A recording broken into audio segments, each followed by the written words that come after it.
The light coming through that hatch wasn't sunlight. It was the pale shimmer of a flashlight beam trembling against a crib that hadn't been touched in nearly 40 years. Dust floated in the air like ash, and under the beam I saw the name spelled in faded plastic letters. Jamie. The mobile above it creaked once, a slow spin like someone had brushed past it just before we came down. Before I go any further, let me know where you're listening from and share this if you believe remembering is the first step toward justice. Back in the summer of '88, Willow Creek was the kind of place people forgot existed. 2 blocks of Main Street, 1 traffic light that blinked yellow after 9 p.m., and a post office that doubled as the gossip mill. I was 19 then, home from my first semester at the academy, spending my mornings doing paperwork in the station, and my evenings walking dirt roads that smelled like honeysuckle and diesel. Everyone in town knew Doris Creighton.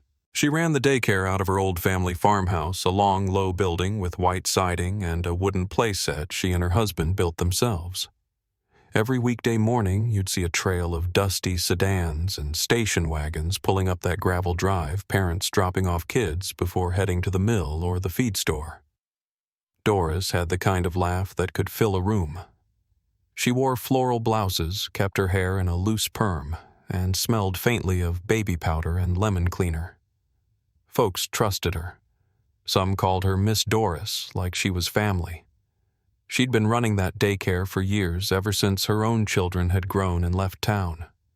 She said the house felt too quiet without little feet on the floors. That summer was hot, steady in the mid-90s, the kind of heat that makes the air buzz.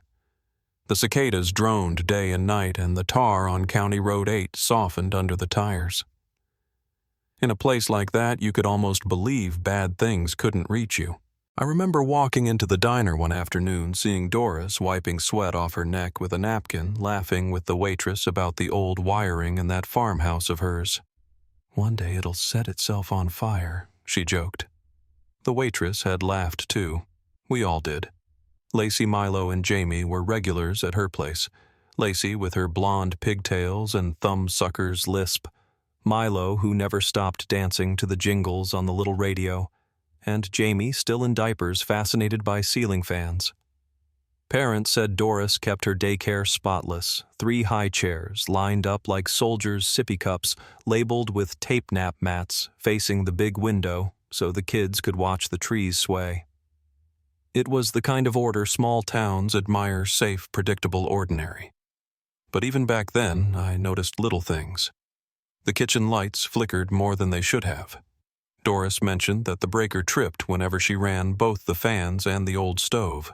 Her husband Howard had passed the year before, and money was tight. She'd replaced the fridge, but never that stove. I didn't think much of it then. Most folks didn't. The week before the fire, the sky had gone dull, that gray-blue haze Missouri gets before a thunderstorm that never comes.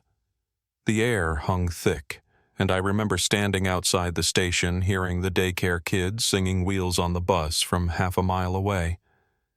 It was that peaceful, that still. Doris had brought them into town for ice cream earlier that week. She said they'd earned it for being so well-behaved. Nobody thought to ask how 3 toddlers could sit that still for so long. On the night before everything changed, I passed by the Creighton house on my way home. The porch light was on the windows, dark except for the faint glow of something deeper inside, maybe a lamp, maybe the stove. I remember thinking how warm it looked, like a photo from an old magazine. Doris always stayed up late doing paperwork. I parked 2 miles up at my mother's place where I was staying then. The air smelled like cut grass and rain that never fell. I didn't sleep much that night. The wind shifted around 3 a.m., carrying the smell of smoke from somewhere far off. Out here, that could mean a brush pile or a chimney. But when I stepped outside, the sky wasn't its usual dark. It had a dull orange smear low on the horizon where Willow Creek dipped toward the river. By morning, the phone in the station was already ringing off the hook. I remember the dispatcher's voice tight with disbelief. "The daycare's gone." When I got there, the air was still thick with the sting of wet ash. The roof had collapsed inward, timbers smoking like a dying campfire.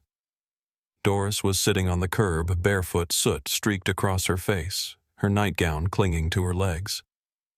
She kept saying their names in a whisper. Lacey, Milo, Jamie, as if repeating them might make them appear from the rubble. I stood beside the volunteer fire chief, watching steam rise off the remains of the sunroom. There was nothing left to recognize, no toys, no furniture, just melted color where plastic had once been. The blaze had started near the kitchen, they said, maybe wiring, maybe the stove. The official word came later, accidental electrical failure. And in a place like Willow Creek, you didn't question an official word, especially when it came from the fire marshal himself. For a while, life tried to return to normal. The town raised money for a memorial plaque, parents lit candles, and everyone told themselves the same story that 3 little souls were at peace. Doris moved away for a time, then came back quietly living alone near the edge of town. I'd see her sometimes at the grocery store, still gentle, still smiling, though her hands trembled when she handed over change. The years stretched on. Willow Creek stayed small. The field grew over where the daycare once stood, and kids played baseball just a few yards from where the foundation had been. Most folks stopped talking about it. Fires happen, they said. Sometimes there's nothing to find, but not everyone could let it go.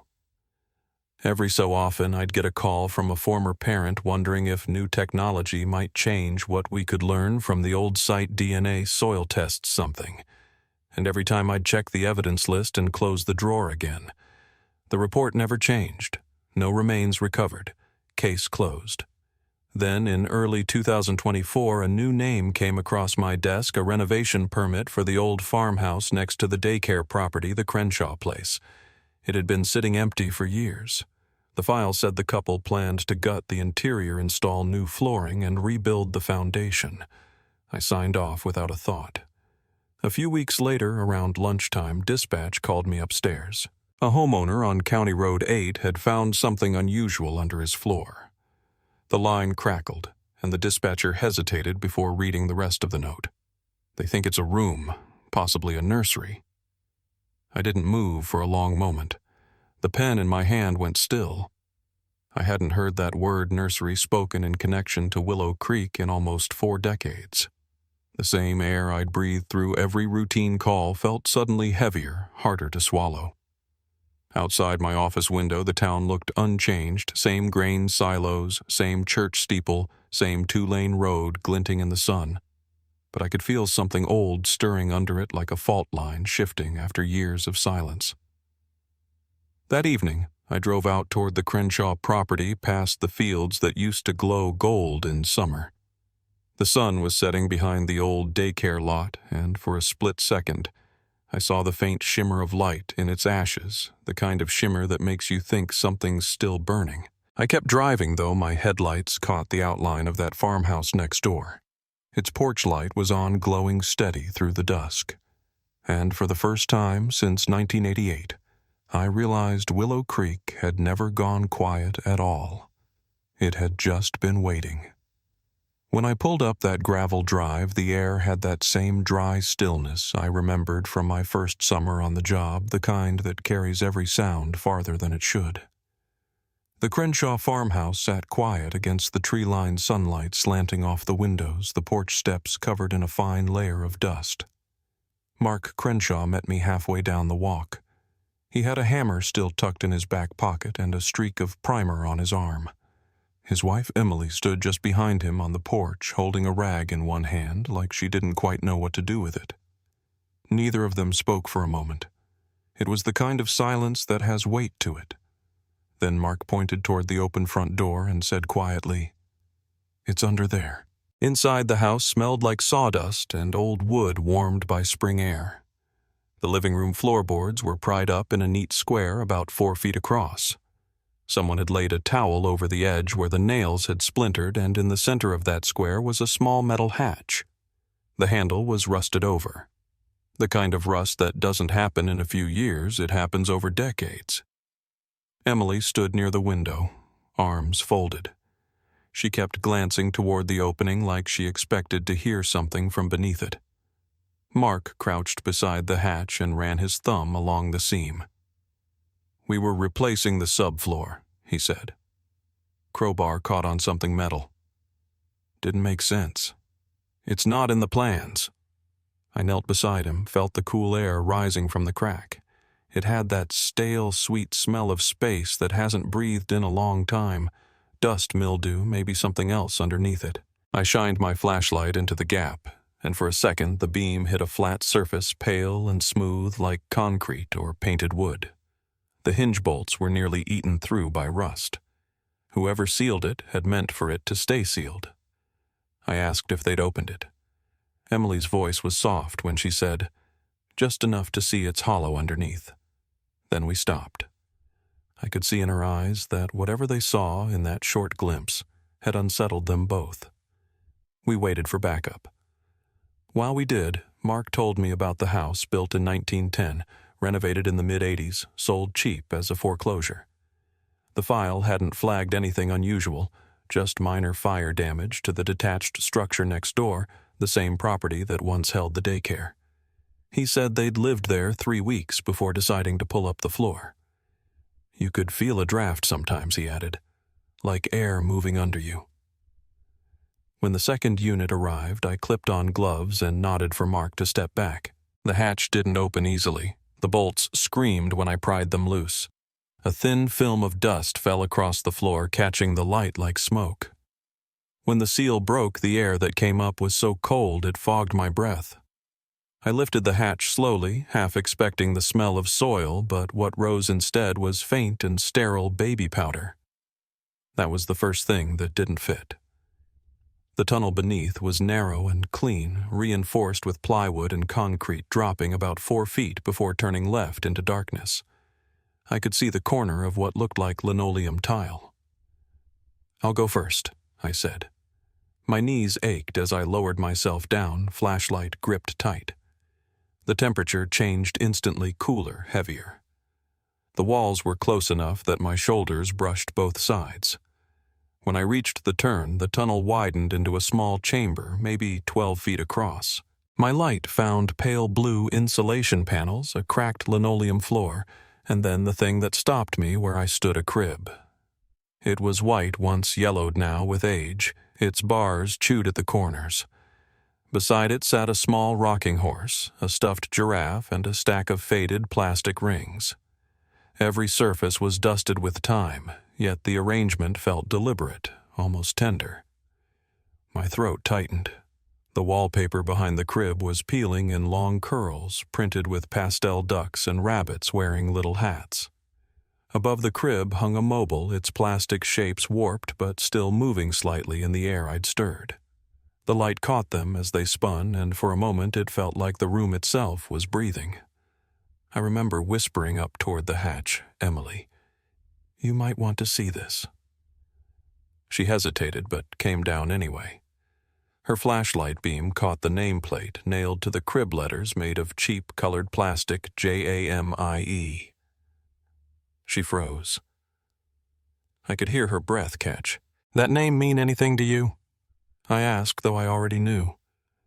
She pulled out her phone, thumb shaking as she searched something. A moment later, she turned the screen toward me. Willow Creek Daycare Fire, 1988. 3 children presumed dead. Their names were listed in neat print. Jamie Holt, age 21 months. Milo Renner, 2.5. Lacey Parks, 3. Her voice was barely a whisper. There were 3. We found the other 2 cribs a few minutes later. One labeled Lacey, the other Milo, each with small artifacts left beside them. Tiny shoes, a pink sippy cup, a cracked pacifier. I crouched near the far wall and noticed a cassette recorder plugged into an outlet, its cord brittle but intact. The dust around it was undisturbed. "Whoever built this wanted it to last," I murmured. Emily stood in the center of the room, arms folded tight against herself. "This doesn't feel abandoned," she said quietly. "It feels hidden." I didn't disagree. Everything about it, the symmetry, The sealed hatch, the preserved toys spoke of intention, not decay. I started photographing each wall, marking coordinates, then radioed the department to log it as a potential crime scene. That's when I heard it. A faint creak from above. Footsteps crossing the living room floor. Slow, deliberate. Emily heard it too. Her flashlight flickered upward, catching a thin column of dust falling from the hatch. We'd left it open. I held my breath and whispered, "Stay still." Another creak. Then silence. After a long moment, the sound of a door, soft, distant, the kind of click you feel more than hear. I climbed up first, careful not to make noise. The living room was empty. Sunlight still angled through the window. The front door stood slightly open, moving just enough to let in the breeze. Outside, the road was quiet.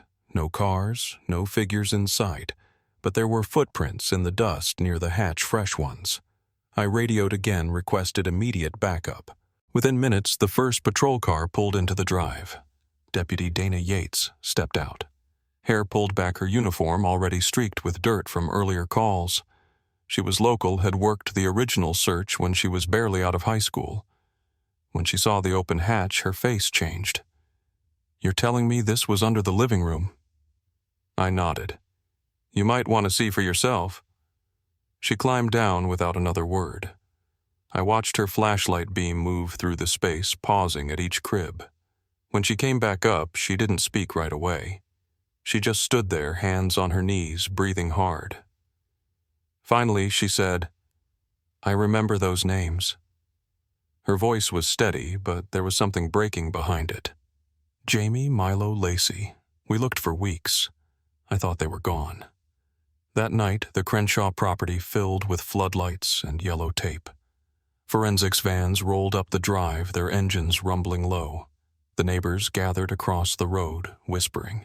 Some held coffee cups, others just stared at the house like it had turned into something foreign. Inside, the team worked in silence, bagging toys, scraping samples, cataloging every inch. I stayed until after midnight, watching the evidence markers bloom across the floor like little white flags. When Detective Rachel Lair arrived from Jefferson County, I briefed her in the driveway. She was sharp-eyed, deliberate, the kind of investigator who listened more than she talked. She asked if we'd found any human remains. I told her no, only objects all preserved too well for coincidence. Then this wasn't a grave, she said quietly. It was a room for living. By dawn, the coroner's van had left empty. The last of the lights went out and the farmhouse sank back into darkness. I sat in my cruiser for a long time, engine idling, watching the horizon lighten. Willow Creek hadn't had crime scene tape in decades. It felt wrong against the morning sky, like a wound reopened. Over the next few days, news spread faster than the investigation could keep up. State media called it the Daycare fire reawakened. Reporters came from as far as Kansas City. People stopped me in the grocery store asking if it was true. Some brought old photos, birthday parties, playdates, a community that once trusted one woman with its children. No one could reconcile that trust with what we'd found. I spent most of that week cataloging the evidence and cross-referencing property records. That's when the pattern began to surface. The previous owner of the farmhouse where the hidden nursery sat was listed as Stanley March. The same name stamped on the original fire report. The man who had called the blaze accidental. I remember staring at that line in the file until my eyes blurred. Fire Marshal 1988-1995. Retired deceased 2012. When I told Rachel, she didn't speak for a full minute. Then she said, "So the man who signed off on the cause of the fire lived above a sealed nursery that mirrored the one he said burned down." She looked out across the field toward the old daycare lot. "That's not coincidence, Dana. That's design." She ordered every piece of recovered material logged and shipped to Jefferson County's forensic unit, boxes, tapes, bedding, even fragments of wallpaper. I stayed behind as they loaded the last container.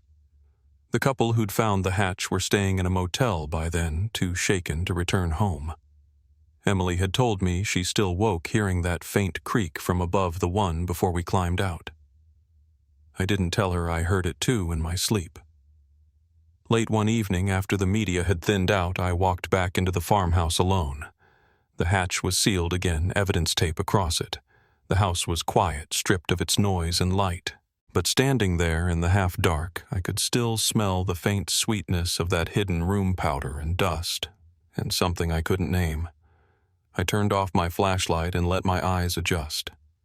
In the silence, you could almost hear the house breathe, the woods settling the hum of distant insects outside, and beneath it all, that hollow emptiness where air moved through unseen spaces.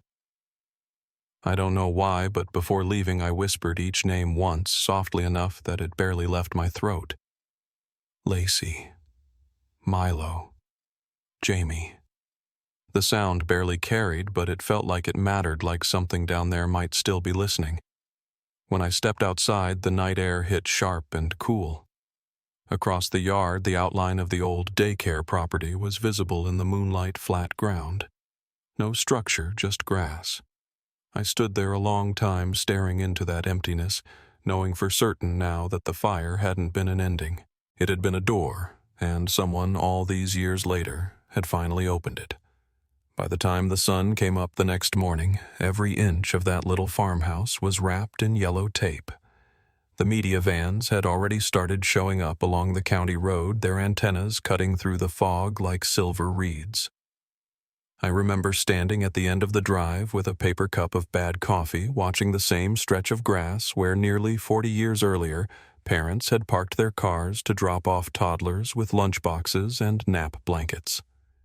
The world was quiet back then. Now it felt like the ground itself was waiting to exhale. Detective Rachel Lear arrived just after 8. She didn't waste words. She walked through the rooms like someone reading a story for the second time, already knowing the ending but checking the punctuation. When she came back up from that hatch, her face was gray under the floodlights.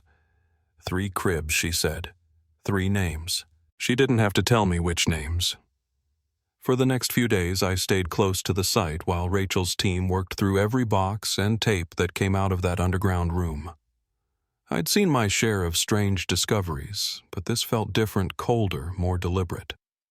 When they started cataloging the tapes, I remember the low hum of the playback equipment, the faint flicker of static on a portable screen. Rachel and I stood shoulder to shoulder in that makeshift command trailer while the first images came through. A shaky camera panned across the same nursery we'd just stepped into, only newer, cleaner. The walls were bright, the wallpaper fresh, the cribs still white. Then a voice came from off-camera, female older with a calm, almost syrupy tone. "Okay, little ones," she said. "Let's start with our stretching." And then 3 children came into view. They were small, dressed in matching outfits, standing in a neat line like they were waiting for permission to move. Their faces were blank, too still for kids that age. The voice continued. "Say thank you to Mr. March for our home." Everybody clap. The 3 of them clapped once, perfectly in sync. The sound echoed against the walls. Rachel reached forward and hit pause. The silence that followed filled the whole trailer. I wrote the words in my notebook anyway. Children appear conditioned, possibly coached. That's what we called it then, before we understood what we were actually seeing. Another tape started, this one labeled Milo 03. The camera angle was fixed facing a playpen. The little boy inside sat with a shape sorter trying to fit blocks through holes. Each time he missed, a buzzer sounded. The boy flinched, then tried again. Same mistake, same sound. After the 3rd time, he stopped moving altogether, pulled his knees to his chest, and began to rock back and forth. The video cut out abruptly.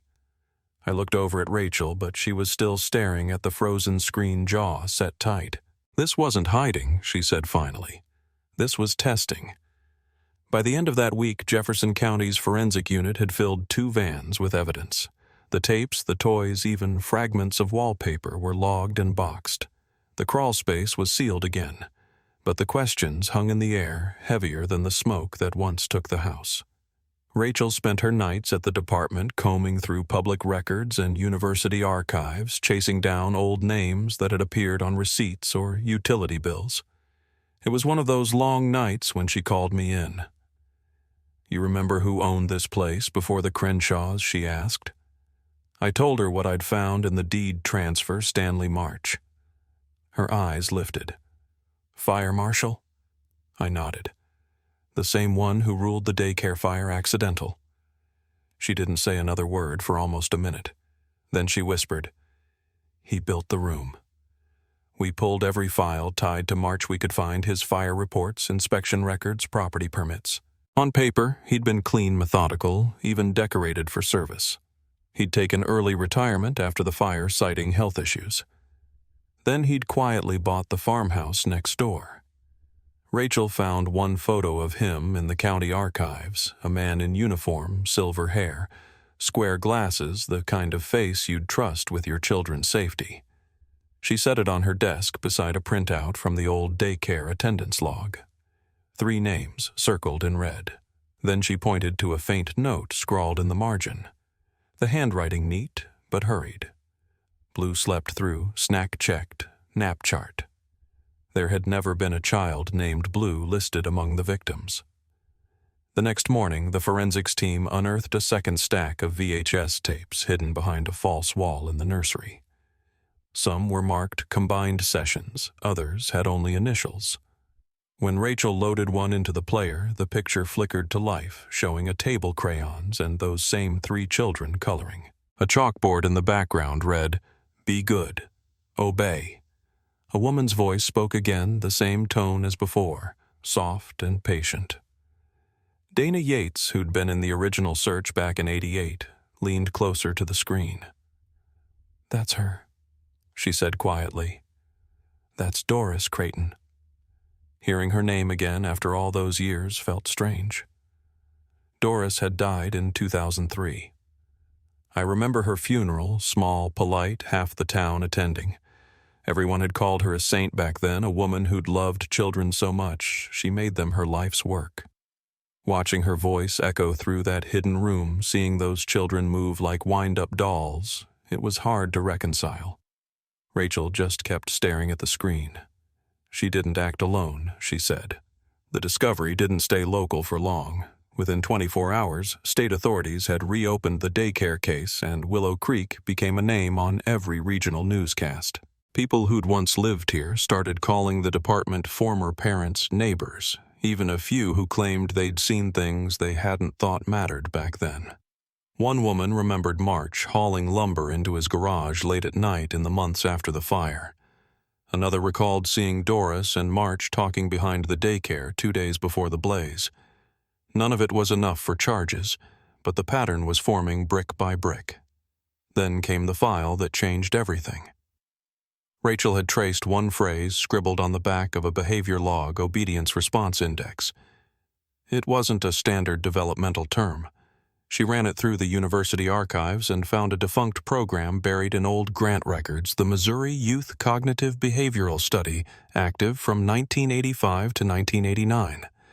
The paperwork was dense, full of academic jargon, but one diagram caught her eye. It was labeled Suggested Layout for Controlled Environment, ages 1-5. The layout was almost identical to the nursery we'd found beneath the farmhouse: dimensions, insulation, even the color-coded wall pattern. The signatures at the bottom were mostly redacted, but one name remained: S. March. I watched her reaction as she read the next page. It outlined a pilot program testing early obedience reinforcement through environmental isolation. It used phrases like controlled social deprivation and reward-based compliance cycles. Under coordination, a line read, "Liaison with local fire safety officials advised." Rachel drew a slow breath and underlined it twice. Fire safety. The pieces started to connect in ways that made my stomach turn. March hadn't just investigated the fire, he'd helped stage it. Doris hadn't lost those children in the flames. She'd moved them underground, continuing the so-called experiment while the world mourned their deaths. And when the funding ran dry, they sealed. The room walked away and left that chapter buried under layers of dust and disbelief. Late one night, Rachel called me to the evidence room. She'd been watching another tape, one marked Combined Session, April 1988. The children looked older, thinner, their eyes dulled by routine. A woman's voice. Doris's asked them to point to pictures, a sun, a tree, a house, a face. "Which one makes you safe?" she said. Jamie pointed to the face. "Which one makes you hurt?" Milo pointed to the sun. "Which one disappears?" Lacey hesitated, then touched the house. After a pause, they all faced the wall and said in unison, "Thank you for today." The tape clicked off.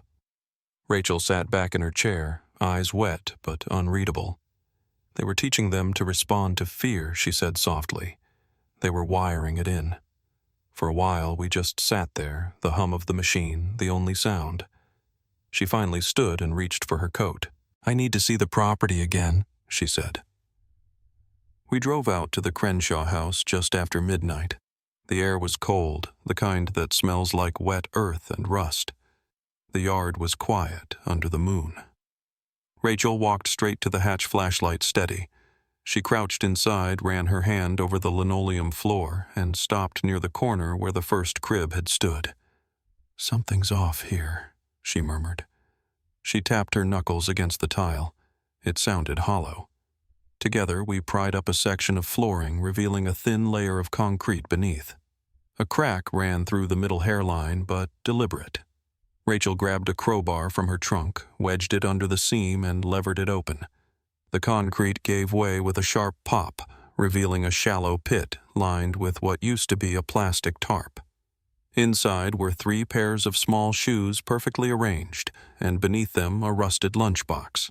We carried it upstairs to the table and opened it carefully. Inside were 3 folded crayon drawings and a single cassette. The drawings were simple, childish scrawls, shaky lines. One showed a house on fire. Another showed 3 stick figures behind bars, one with a speech bubble that said no. The third showed a tall man in glasses holding a child whose eyes were crossed out. Rachel unfolded the note inside the lid. The ink had faded, but the first words were still legible. "If someone finds this, I was here." She slid the cassette into a portable player. The tape hissed for a few seconds. Then a small voice came through Jamie's. "I'm not supposed to talk when it's dark," he said. "But I want to say something. If someone finds this, I was real." Then silence. A faint breath. "He says we won't be remembered, that we're part of the test. But I don't want to be a test. I want to go home." When the recording ended, Rachel sat still, one hand over her mouth. The only sound was the soft whir of the tape rewinding itself. She turned to me and whispered, "They weren't missing. They were erased." We left the farmhouse just before dawn, the sky pale and cold. I remember locking the cruiser door and looking back at that porch light still burning in the distance. For years, the people in Willow Creek had believed the fire was the end. But standing there watching that faint light flicker through the trees, I knew better. It wasn't the end. It was the first clue in something far bigger, something that hadn't stopped with the fire at all. And for the first time since 1988, I felt that old unease settle deep in my chest, the kind that tells you a story isn't over. It's only just begun. I didn't sleep the night we found the lunchbox. The voices on that cassette, especially Jamie's, kept replaying in my head like an echo that wouldn't fade. By morning, I'd replayed every tape in the evidence room twice, trying to understand what these people had been doing, what they thought they were building down there. Rachel came in just before dawn. She didn't say good morning, just set a folder on the table and said, "We've got something new." It was a series of property records from Indiana, old misfiled deeds tied to a nonprofit that didn't technically exist anymore. The name on them was handwritten faded, but I recognized the signature instantly. It was March's. Beneath that, a second name I didn't know yet, Dr. L.R. Heisler. "You ever hear of her?" Rachel asked. I shook my head. "She was a behaviorist at a state hospital," she said, flipping the page. "And she went off-grid in '89. By mid-morning, the two of us were in her unmarked car heading east. The drive was long, endless stretches of corn and early spring fog. Somewhere past the state line, the GPS dropped out. Rachel didn't say much, just kept her eyes on the road, fingers tapping against the steering wheel. When we finally pulled into the town listed on the deed Dalton Ridge population, maybe 400, it felt like stepping into a memory. One main street, one diner, one church. The building we were looking for sat behind that church, boarded up and half swallowed by trees.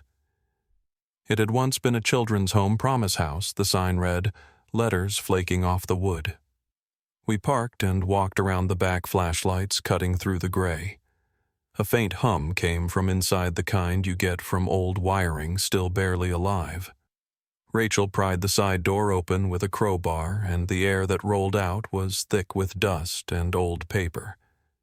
Inside, the walls were lined with metal shelving, most of them empty except for a few rotted boxes and a rusted tricycle leaning against the far corner. The floor creaked underfoot, soft with age. Near the center of the room stood a plywood partition painted over long ago, and behind it a door. Someone had nailed it shut from the outside. Rachel's voice was low when she said, "You ready?" I nodded. We pried the nails loose one by one, the sound echoing through the empty space like hammer strikes in a church. When the last one came free, the door swung inward. What lay beyond wasn't another storage room. It was a hall, narrow and windowless, leading down a short flight of stairs. The air smelled different down there, cleaner somehow, colder, as if something had kept it sealed. The first thing I saw at the bottom was a metal rack of VHS tapes, all labeled in the same tidy handwriting we'd seen in Willow Creek. Each one carried a name and a date. Milo, 1988. Progress. Blue, 1989. Compliance, R2. R3. Rachel ran her hand along the spines. "He brought them here," she whispered, "or others like them." On the far wall hung a corkboard covered in photographs, children at tables, adults in lab coats. Some faces were blacked out with marker. At the bottom corner of the board was a small leather ledger, its pages stuck together by moisture. Rachel opened it carefully. Columns ran down each page. Subject, date, status. Most ended with words like erased, transferred, or delivered. One caught her attention. Blue status recovered 2014. She traced her finger under the date. "That's Bryn," she said softly. "The one survivor." Her voice dropped lower. "That means someone found her years ago and was still tracking her." We spent the next several hours photographing everything, bagging what we could carry. Near the stairwell, I noticed a framed photo half buried under debris. When I brushed it off, my heart stopped. It was a picture of March smiling beside Doris Creighton. Between them stood a man I didn't recognize, gray beard, dark eyes, wearing a clerical collar. A faint caption beneath read, "Dedication Day, April 1986. The church's name matched the one next door. Rachel took the photo from my hand, her thumb brushing the edge. "That's not coincidence," she said. Heisler ran her research under a faith-based grant. They hid behind charity work. As we packed up, a sound broke the silence, wood shifting overhead, faint but deliberate. We froze. Rachel motioned toward the stairwell. I killed my flashlight, and for a moment we stood in the dark, listening. The sound came again, footsteps slow and heavy moving across the floor above us. Rachel whispered, "We're not alone." I could feel my pulse thudding in my throat. Then came a sudden slam from the far end of the hall, a door closing. We bolted up the stairs, flashlights sweeping the walls. By the time we reached the main room, the side door we'd entered through was wide open, the wind pulling at the caution tape we'd left hanging.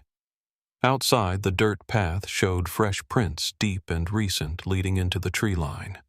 We followed them only a few yards before they vanished in the undergrowth. Rachel called it in, but by the time backup arrived, the woods were silent again.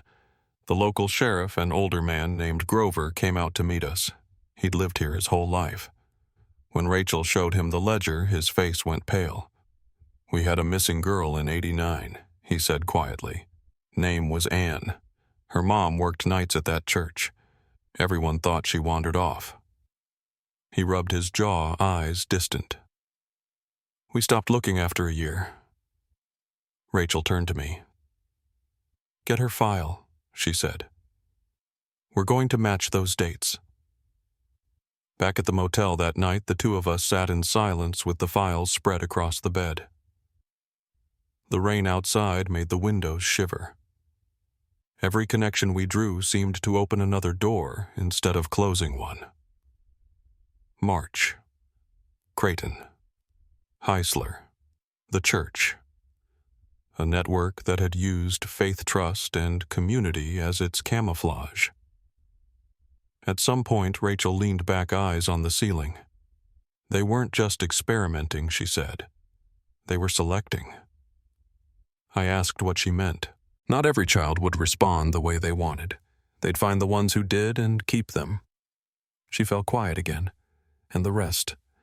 She didn't finish the sentence.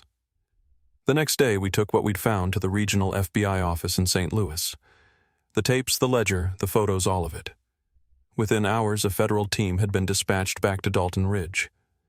We weren't invited to join them on the return, but Rachel and I drove out anyway, parked far enough away to watch the property from the road.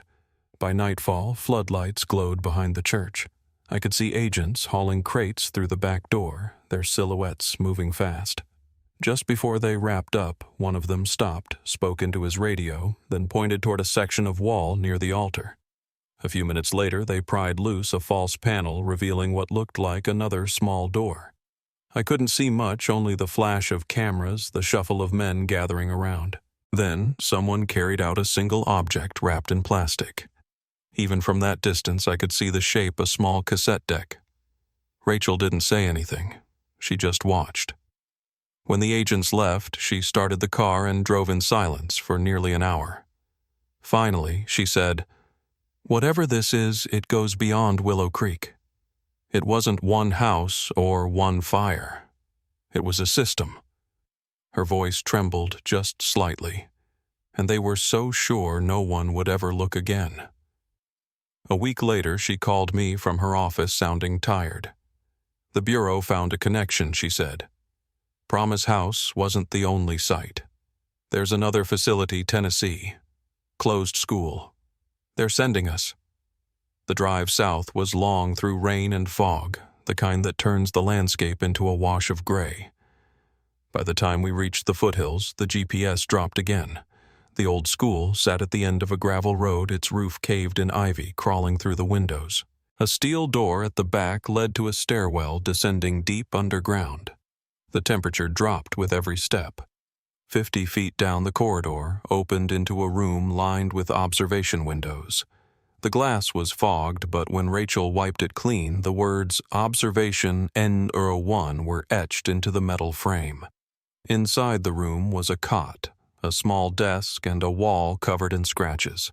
Some were words, others just lines crossing over each other like tally marks. In the center, carved deeper than the rest, was a name, Nolan. There was a recording device bolted to the wall.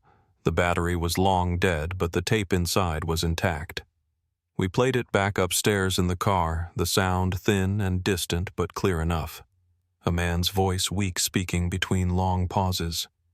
"If anyone hears this, tell Blue she wasn't alone. We thought it was care. It wasn't. It was collection." The tape cut out with a faint click. Rachel turned the key in the ignition but didn't drive.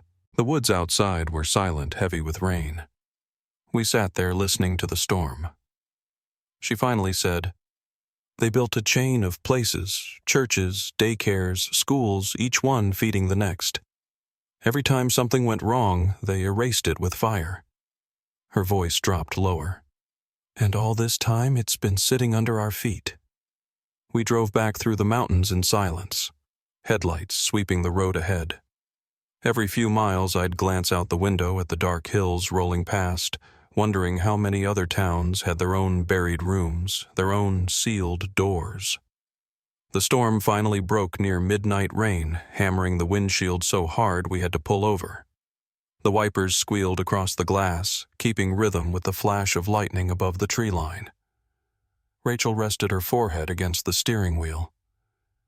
"We can't unsee this," she whispered. When the rain eased, we started driving again. Somewhere along that winding road, she reached into her coat pocket and pulled out the old photo from Dalton Ridge, the one of March Creighton and the priest. She turned it over in her hands. On the back, someone had written a single phrase, "We make the obedient." She stared at it for a long time, then tucked it away. We didn't talk after that. The miles rolled by in quiet, the world outside washed clean by the storm. But I kept thinking about that voice on the tape, the man named Nolan who'd carved his name into the wall. And I couldn't shake the feeling that somewhere out there, buried under another layer of dust and time, there were more rooms like his, each one waiting to be found.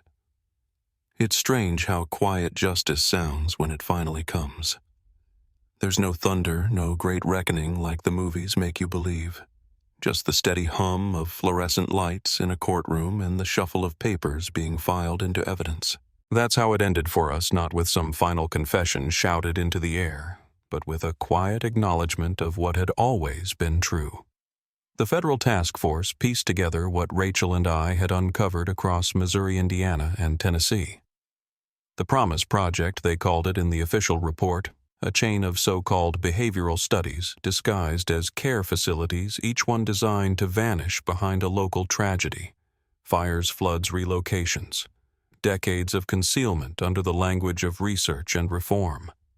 Every site we found told the same story, silence built into the walls. The official statement listed 12 confirmed locations. 7 were burned. 3 repurposed, 2 still standing when we arrived.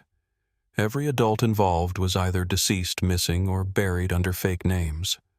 March was long gone. Doris had died thinking she'd been forgiven. The third name on that old photograph, Dr. Heisler, was found living under an alias in a nursing home in Arizona. Dementia had already taken most of her, but she still recognized the words when Rachel read them aloud. Obedience reinforcement. She didn't deny it. She just smiled faintly and said, "It worked." That was the moment Rachel walked out of the room. She didn't come back for hours. The Bureau classified most of the material, citing the sensitivity of experimental evidence, but a few things they couldn't hide: the tapes, the ledger, and the recording from that Tennessee basement. Those went to the state archives, sealed for 50 years. It bothered me at first how quickly things disappear again once you hand them to the system. But over time, I understood what Rachel meant when she said, closure doesn't always live in the record. Sometimes it's in the remembering.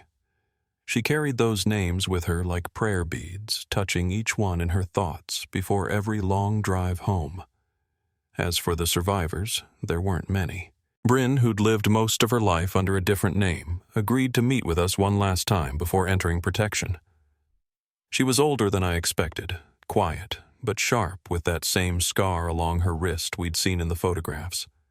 She brought a small box with her inside were drawings she'd made as a child, ones the investigators hadn't recovered. One showed 3 children holding hands in a field, no faces, just outlines filled in with blue crayon. She said she used to draw them that way so they wouldn't disappear again. Before leaving, she handed Rachel a folded note written in shaky handwriting. For Nolan, it said. Inside just one sentence I remember now. It's hard to describe what that meant to Rachel. She'd been chasing ghosts for so long, and here was one of them breathing, remembering, reclaiming her own name. It didn't erase what had happened, but it gave the silence a face. I think that was enough for her. Months passed. The media lost interest. Willow Creek went back to being what it had always been, a small town that doesn't talk about what it can't explain. The Crenshaws sold their house and moved west. The daycare lot, once overgrown with weeds, was finally cleared and fenced. The county put up a small memorial there, just 3 names on a bronze plaque: Jamie Holt, Lacey Parks, Milo Renner. Beneath it, one line engraved in smaller print: "Found at last, remembered always." The night they installed it, Rachel and I stood there long after everyone else had gone home. The air was still the kind that makes every sound hang longer than it should.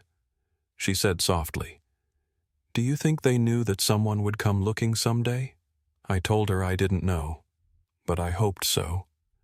She nodded and said, "Then that's enough." She retired not long after that. I still see her sometimes. She lives near the river. Now, keeps a garden, spends her evenings reading by the porch light. Every now and then she sends me a photograph of the sky over Willow Creek, always just before sunset. In each one, the light catches the field where the daycare once stood golden and calm. She never adds captions, just the date. I think that's her way of keeping time with them. As for me, I stayed on the job a few more years, though nothing I worked on ever came close to that case. Every time I walked into a scene, I found myself scanning for things that didn't belong: a locked door, a seam in the wall, a whisper of something meant to be hidden.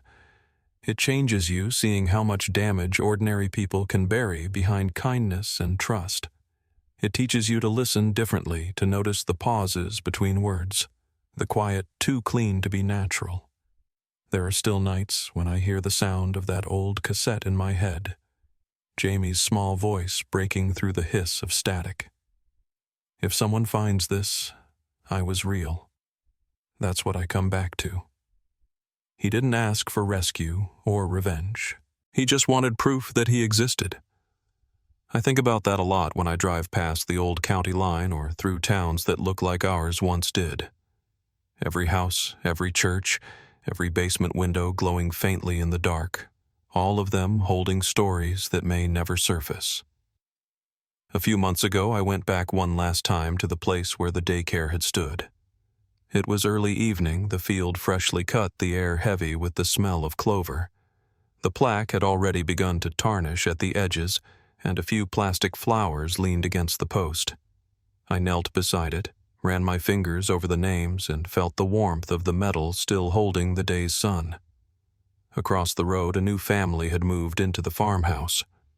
Kids' laughter carried faintly on the breeze, and for the first time in years, I didn't feel uneasy hearing it. I stayed there until the light faded long enough for the first fireflies to come out. They hovered low over the grass, tiny sparks floating above the earth that had kept its secrets for far too long. When I finally stood to leave, I looked back once more, half expecting to see that faint shimmer of light where the house used to be. But all I saw was quiet, the kind that feels earned, not fearful. Driving home, I thought about what Rachel said years ago, how some names are small but carry entire worlds inside them.